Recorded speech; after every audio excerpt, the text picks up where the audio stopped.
Aurora Tea Garden is back with Nick Miller. They just got married. This is Aurora Tea Garden Mysteries, Honeymoon, Honeymurder. This is the 17th movie in the franchise. This beats out the previous record holder for the most movies in the series with the Garage Sale Mysteries. I will be watching those at some point this year because I'm going to be buying the complete DVD collection.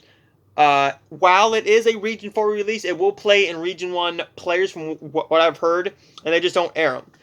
This is Honeymoon, Honeymurder. While on a pre-honeymoon getaway, Aurora and Nick discover a body. As they get closer to finding what really happened, danger knocks on their doorstep. This one brings back Lynn Smith. In the last film, Lynn wasn't in it much.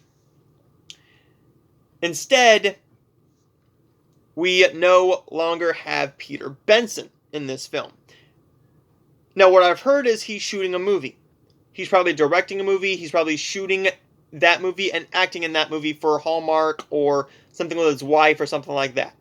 But also missing is Sally. Sally is nowhere to be seen. So what I'm thinking is that Lexa is off shooting something just like Peter Benson. So there's no no Sally, and no Detective Arthur Smith. But we do get the Chief of Police Lynn Smith back. Now let's get right into it. How is this film compared to the last film? It's not as good, but the problem with the last film was...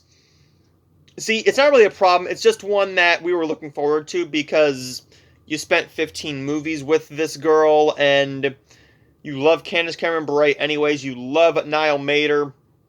So, just having them get married was something that you were looking forward to. They paid such great attention to detail with that wedding. And this film, they do pay attention to it. And I think there was a bit of a sex reference in here, which was a bit racy for Hallmark, really. For a Hallmark original movie. And I'm going to get into that in just a minute. But this movie was not as good as the previous film. 17 films in, they're still strong. There's not one that I've not liked. I've liked or loved all of them. But that's me being a Hallmark and a Candace Cameron Bure fan. The movie really isn't one that you're sitting there like, oh, it's this person. Oh, it's this person. It keeps you guessing, but the person who actually did the murder, the person who actually did it, really makes no sense. You don't see it coming, but it's the person that you don't expect because you saw her for just a couple minutes. And yes, I am saying her because obviously it's either him or her, but the movie really doesn't deliver on the climax of the movie.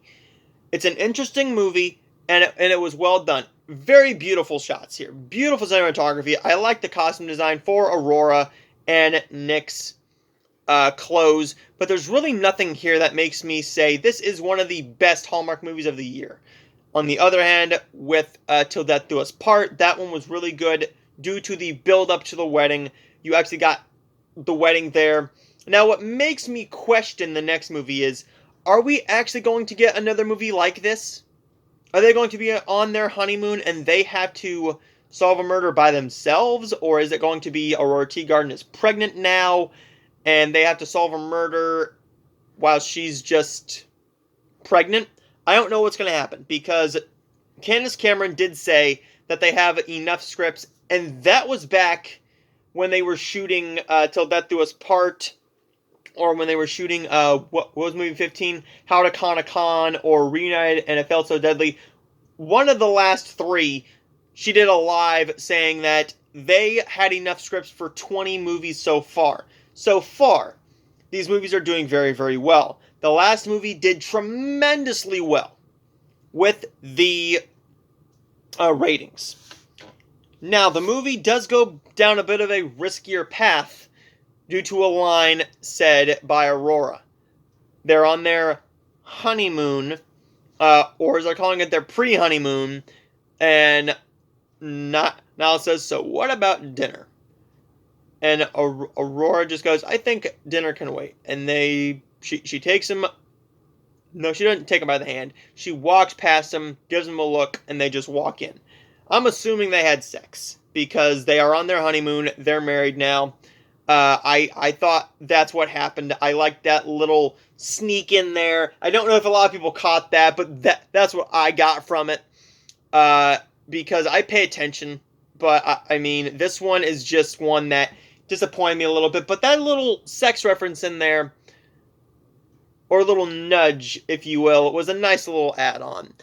What do we have coming up in regards to Hallmark movies? Well, I'm going to tell you that right after we get into my grade. The movie isn't anything special, but then again, the mystery movies aren't meant to be great. It is, however, one of the better ones of the year. Because looking back at the mysteries of this year, we had Ships in the Night in January. That was fine. Terminal Descent from Crossword Mysteries. I didn't really care for that one all that much. But Chronicle Mysteries Helped to Death wasn't no better. Aurora Tea Garden Mysteries How to Con a Con was really good. Mystery 101 Killer Timing had a really good build-up, but really crappy reveal for the killer. But then bumped it up again and got me excited for the next film due to the cliffhanger ending. Crossword Mysteries Riddle Me Dead was in April. That was really good. I liked that one. The Art of the Kill for Matchmaker Mysteries was fine.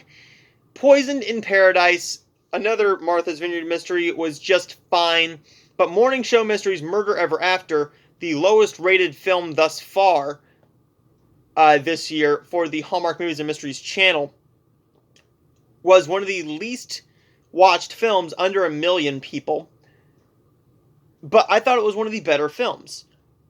Till Death Do Us Part from Aurora Tea Garden is the best one so far. To Catch a Spy and Mystery 101 Deadly History falls flat, and I didn't really care for those. However, the cliffhanger for that one worked a lot, and I have not seen Sweet Revenge, a Hannah Swenson mystery, because I am going to be watching the 5 films to get caught back up. But Aurora Tea Garden Mysteries might be the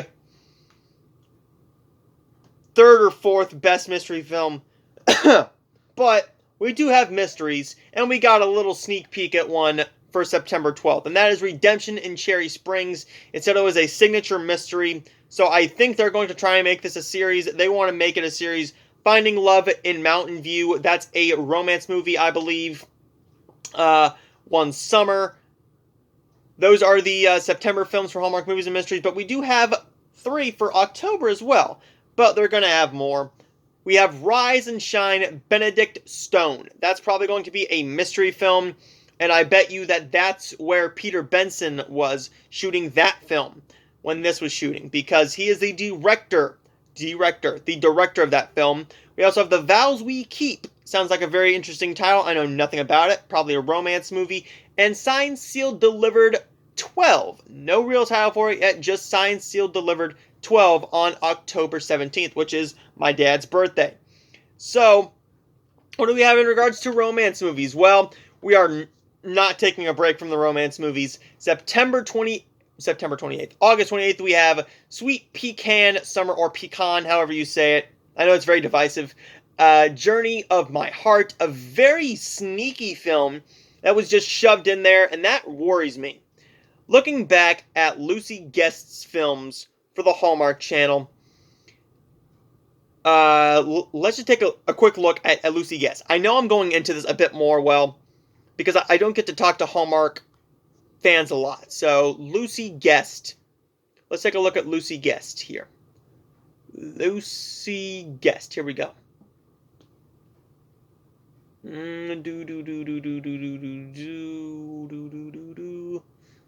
don't want to know your actress status. I want to look at the director status. We do have films coming out from her. We had Love on Harbor Island from last year. That was decent. Made for You with Love was okay, but I'm looking forward to seeing what she has coming out in 2021. She did have a 2020 film that I have not seen yet called Lone Star Christmas. I don't know where that was. She has Love on the Vine, or A Vineyard Romance. I think we're going to get that in fall on Up TV. Love on the Wings of Eagles. That is one that I know nothing about. It just says it's a romance movie. Probably going to be a Up TV film along with for the Love of Chocolate. I can't wait to watch all these movies eventually. But getting back to what's coming out for the rest of the year for Hallmark besides Christmas, we do have the fall harvest films. Summer Nights is going to end off with Journey of My Heart on September 4th. I think you should have ended it with Sweet Pecan Summer, but we'll just see how Journey of My Heart is when it airs. Roadhouse Romance. I can only think of Roadhouse with Patrick Swayze when I hear Roadhouse. That is Lauren Elena and Tyler Hynes. Really looking forward to that one. That duo sounds amazing on September 11th. Raise a Glass to Love. David Weaver is a Hallmark darling. That's what I call him. That's on September 25th. No, September 18th. September 25th is Taking the Reins with Nikki DeLoach and Scott Porter. October 2nd is Love Strikes Twice. South Beach Love with Taylor Cole and William Levy is October 9th. And then October 16th is Advice to Love By.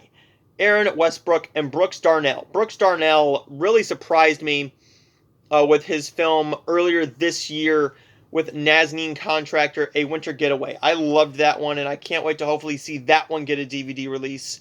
But there you go, everybody. There is my review / little look at what's coming out for Hallmark. But I will see all of you guys next time for my review of Love Upstream, as well as Sweet Girl, Reminiscence, the Loud House movie, and a ton of other stuff, including the new Screen Media film called Naked Singularity. I will see all of you guys next time.